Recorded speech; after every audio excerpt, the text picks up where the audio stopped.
Hello बच्चों, मेरा नाम है मोहित और आपका स्वागत है हमारे यूट्यूब चैनल हिस्ट्री चैंपियन में। तो जैसा कि आप जानते हो, आपका बीए फोर्थ सेमेस्टर का जो पेपर होने वाला है नाटक व गद्य की अन्य विधाओं से संबंधित, उसके बारे में अपन जितने भी महत्वपूर्ण प्रश्न होने वाले हैं सारे के सारे प्रश्नों के बारे में विस्तार से पढ़ने वाले हैं आपके सामने। तो बड़ा इंपॉर्टेंट वीडियो होने वाला है आपके सामने। तो आपको क्या करना है, चैनल को सब्सक्राइब कर देना है, वीडियो को लाइक कर देना और अपने दोस्तों को जरूर से शेयर कर देना। इसके अलावा भी मैंने और जो वीडियो करवा रखे हैं वो आपके सामने प्लेलिस्ट का लिंक दे रहा हूँ डिस्क्रिप्शन में, वहां पर मिल जाएंगे। टेलीग्राम का लिंक दे रहा हूँ, वहां पर पीडीएफ मिल जाएगी, वहां से जाकर जरूर से पढ़ लेना। समझ में आ गया? पीडीएफ टेलीग्राम पे फ्री में मिलेगी, जरूर से वहां से जाकर इन प्रश्नों को जरूर से पढ़ लेना। यही प्रश्न पेपर में भी देखने को मिलेंगे आपके सामने। वहां पर व्याख्या करवा रखी है मैंने, प्रश्न करवा रखे, सारी चीजें सारी उस पीडीएफ में देखने को मिल जाएंगी। तो अगला इंपॉर्टेंट क्वेश्चन है, रक्त कमल नाटक का मुख्य कथानक व उसका संदेश को स्पष्ट कीजिए। तो जो रक्त कमल नाटक है उसमें उसका जो रक्त कमल नाटक में उसके मुख्य कथानक कौन है और उसके द्वारा क्या संदेश दिया गया, उसके बारे में विस्तार से बताना आपके सामने। समझ में आ गया? पर्सन का जो ये पर्सन है ये ऐसा कैसा देखने को मिलेगा, बस इसकी शब्दावली बदल के आएगी। समझ में आ गया? इसके मुख्य पात्र की जो काव्य विशेषताओं के बारे में पूछ लेंगे या उसके विशेषताओं के बारे में पूछ लेंगे। इस प्रकार से प्रश्न देखने को मिलेगा, बहुत ज्यादा महत्वपूर्ण प्रश्न है। अगले वाला प्रश्न है, लक्ष्मी नारायण लाल द्वारा नाटक जो लिखा गया रक्त कमल एक पौराणिक पृष्ठभूमि पर आधारित होकर भी समकालीन मानव के मन के द्वंद्वों व सामाजिक विसंगतियों को उजागर करता है। लक्ष्मी नारायण लाल का जो नाटक है रक्त कमल, वो पौराणिक पृष्ठभूमि से, मतलब जो पुराने जो हमारा जो साहित्य हुआ करता था उससे संबंधित ये देखने को मिलता है। लेकिन यह पौराणिक होते हुए भी, पुरानी जो घटनाओं पर आधारित होते हुए भी, आज के समय का जो इंसान है उसके मन में जो अलग अलग प्रकार के जो द्वंद्व देखने को मिलते हैं, समाज में जो हमारे अलग अलग प्रकार की विसंगतियां या कमियां देखने को मिलती है, उसको उजागर करने का कार्य करता है। इसका जो आपके सामने इसका मुख्य कथानक कौन है, राजा पुरुषोत्तम। इसका मुख्य कथानक कौन देखने को मिलता है, राजा पुरुषोत्तम देखने को मिलता है। और उनकी अपनी रानियों के बीच में किस प्रकार के संबंध है उसके बारे में ये चीज देखने को मिलती है। समझ में आ गया? कौन है इसका मुख्य पात्र, राजा पुरुषोत्तम, और उनकी जो रानियां हैं उनके बीच में उनका कैसा संबंध है, ये सब देखने को मिलता है। राज सत्ता के लालच में पुरुषवादी अहंकार व अंततः आत्मबोध की यात्रा पर केंद्रित है। इसमें क्या बताया गया है, कैसे जो राजा पुरुषोत्तम है वो आपके सामने अपनी रानियों से उसके कैसे संबंध है, उसके जो वो कैसे सत्ता के लालच में, मतलब सत्ता के लालच में लिप्त रहता है और उसका जो अहंकार है उसको कितने स्तर तक गिराता है, इसके बारे में आपको पूरी की पूरी आत्मबोध, मतलब इंसान को आत्मा का ज्ञान होने तक का इसमें बताया गया, आत्मज्ञान के बारे में विस्तार से बताया गया है चीजों को। मुख्य कथानक की बात करें आपके सामने, नाटक की कहानी है राजा पुरुषोत्तम, उसकी दो पत्नियां रानी इरावती और रानी नंदिनी है, उसके इर्द गिर्द घूमती है आपके सामने। जो है नाटक देखने को मिलता है आपके सामने रक्त कमल, वो कहानी आपके किसकी किसके किसके बीच में है, राजा पुरुषोत्तम है और उसकी दो रानियां हैं, रानी इरावती और रानी नंदिनी है। उसके आसपास उनकी जो कहानी है वो आपस में चलती रहती है, जिसमें राजा पुरुषोत्तम की बात की गई है और उसकी जो दो रानियां रानी इरावती व रानी नंदिनी है उसके इर्द गिर्द ये कहानियां घूमती रहती है। जहां पर आपके सामने राजा पुरुषोत्तम एक शक्तिशाली अहंकारी व स्वार्थी शासक दिखाई देता है। जो इसमें आपके सामने जो राजा पुरुषोत्तम है वो किस प्रकार का राजा है, एक शक्तिशाली राजा है, अहंकारी और स्वार्थी शासक है। मतलब जो खुद कैसा है, शक्तिशाली है, शक्तिशाली तो है लेकिन उसको अपनी शक्तियों पर अहंकार है, और स्वार्थी शासक है जो अपने बारे में ज्यादातर चीजें सोचता है, जो अपनी रानियों पर अपनी श्रेष्ठता स्थापित करना चाहता है और वो अपनी रानियों को बताता है कि भाई मैं जो एक सर्वश्रेष्ठ राजा हूँ, इतना शक्तिशाली राजा हूं, मैंने इतना आपके सामने साम्राज्य जीत रखा है, तो मैं सबसे सर्वश्रेष्ठ हूँ।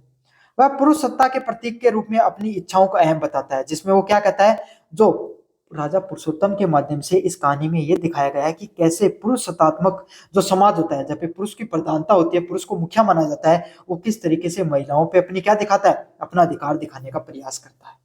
इसी के बारे में रक्त कमल नाटक में बताया गया है। जो अपनी इच्छाओं और प्राथमिकता को अहम देता है, वो अपनी रानियों के बजाय जो आपके सामने जो खुद की इच्छाएं होती हैं और जो उसकी खुद का अहम है, जो अहंकार है, उसको वो ज्यादा महत्व देता हुआ दिखाई देता है। इरावती एक सशक्त व विद्रोही नारी है। उसकी जो रानी है, रानी इरावती है, वो एक सशक्त व विद्रोही नारी है। वो और महिलाओं जैसी नहीं है, वो बिल्कुल आपके सामने खुद पर आत्मनिर्भर और विद्रोही करने वाली नारियों में से है।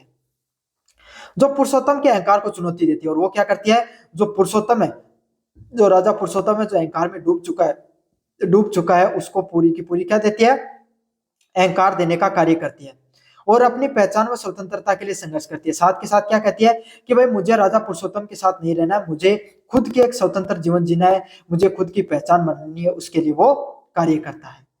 नंदिनी दूसरी ओर शांत और आपके सामने पारंपरिक है। उसकी रानी इरावती है, वो विद्रोही स्वभाव की है, और रानी नंदिनी वो कैसी, शांत और पारंपरिक पुराने समाज की जैसी मैंने। तो यहाँ पर राजा पुरुषोत्तम के माध्यम से लक्ष्मी नारायण लाल क्या समझाना चाहते हैं कि समाज में पुरुषोत्तम जो हमारा एक समाज है, जहाँ पे राजा पुरुषोत्तम के माध्यम से वो पुरुष प्रधान समाज के पुरुषों की कहानी के बारे में बताते हैं, और रानी इरावती के माध्यम से समाज में उन महिलाओं के बारे में बताते हैं जो महिलाएं हैं, जो पुरुषों के अधीनता को स्वीकार नहीं करके आपके सामने खुद की एक स्वतंत्र पहचान बनाती हैं।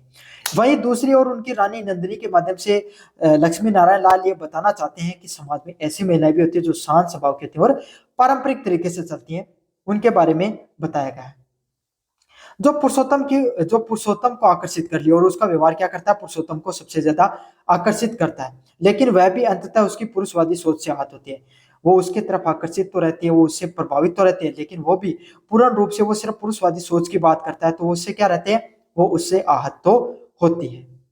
नाटक एक ऋषि पात्र भी है। नाटक में क्या है, एक ऋषि का पात्र भी देखने को मिलता है, जो सत्य व नैतिकता का प्रतीक है। जहाँ पर क्या देखने को मिलता है, एक ऋषि को भी दिखाया गया है, एक साधु संत व्यक्तित्व को भी दिखाया गया है, जो सत्य व नैतिकता के रूप में उनको प्रदर्शित किया गया है। नाटक विभिन्न दृश्यों में इन पात्रों के बीच में मानसिक व भावनात्मक संघर्ष दिखाई देता है। और क्या दिखाई देता है, ये जो नाटक है इसमें अलग अलग प्रकार के दृश्य दिखाए जाते हैं, जहां पर कोई भी व्यक्ति उसके बीच में मानसिकता में और भावनाओं में किस प्रकार का संघर्ष दिखाई देता है, उसके बारे में विस्तार से बताया गया है। जहां पुरुषोत्तम अपने अहम और रानियों को अपनी गरिमाओं के लिए जूझता है, जहां पर क्या पुरुषोत्तम है वो अपने अहंकार के लिए, और अपनी रानियां है वो अपने गरिमा के लिए जूझती है। मतलब पुरुषोत्तम है वो अपने अहंकार को महत्व देता है, और जो उसकी रानियां वो अपनी स्वतंत्र पहचान को क्या देती हैं, महत्व देती हैं, और दोनों के बीच में इसी के बीच के चलते संघर्ष होता है। पुरुषोत्तम के लिए पुरुषोत्तम को अपने अहंकार और गलतियों का बोध होता है। पुरुषोत्तम है उसको अपने अहंकार और जो गलतियां हैं उसके लिए बोध होता है, और रक्त कमल के माध्यम से त्याग व समर्पण का महत्व समझ में आता है। और उसको क्या समझ में आता है, रक्त कमल के माध्यम से वो त्याग और समर्पण की चीजों को समझ पाते हैं। जो रक्त कमल है उसके त्याग व समर्पण को समझ पाते हैं।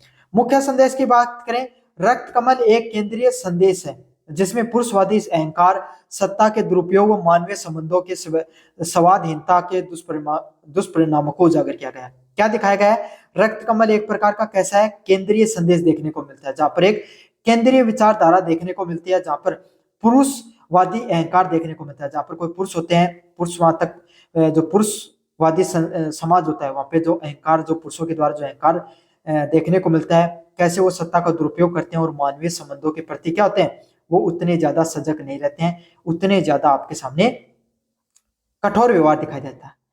नाटक आपके सामने यह दर्शाता है कि वास्तविक शक्ति अहंकार के दमन में नहीं बल्कि प्रेम, त्याग व समर्पण में है।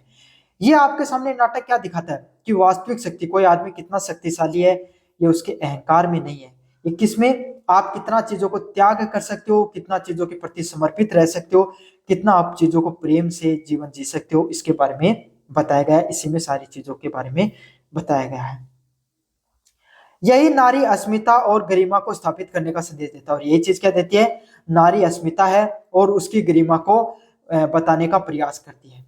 जहां स्त्री केवल आपके सामने भोग्य या अधीनस्थ नहीं है, जहाँ पे स्त्री सिर्फ आपके सामने पुरुष की अधीन रहने वाली वस्तु नहीं है, बल्कि वो भी क्या है, उसके भी कुछ मौलिक अधिकार हैं, उसके भी कुछ अधिकार हैं, वो भी अपने जीवन को स्वतंत्र रूप से जीना चाहती है।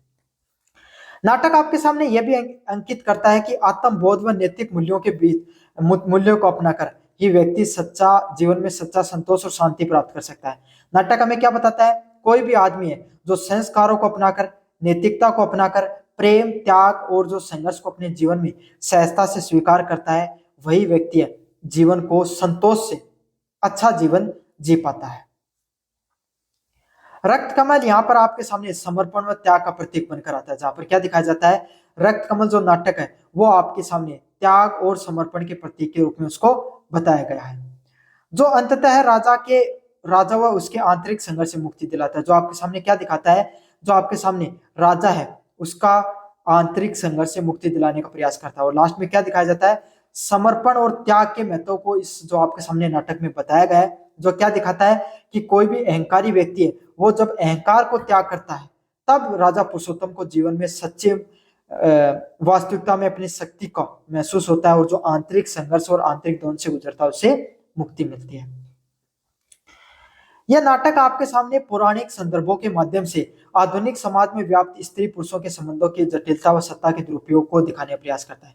तो मैं बता रहा हूं ना आपको, ये इस कहानी में आपके सामने पौराणिक नाटक में पौराणिक जो पात्रों को तो लिया गया है, लेकिन ये दिखाते किसको है, आधुनिक समाज की वास्तविकता को दिखाते हैं, जहां पर कोई स्त्री पुरुष के बीच में कैसे संबंध होते हैं और कैसे सत्ता का दुरुपयोग किया जाता है, उसके बारे में इन सब चीजों को दिखाया जाता है। तो मुझे उम्मीद है आपको सारी चीजें अच्छे से समझ में आ गई होंगी। रक्त कमल जो नाटक है उसके मुख्य कथानक और उसके द्वारा जो स्पष्ट संदेश है उसके बारे में आपको चीजों को पता चल गया होगा। कैसा लगा वीडियो जरूर से बताना, चैनल को जरूर से सब्सक्राइब करना, अपने दोस्तों को जरूर से शेयर करना। वीडियो को धन्यवाद।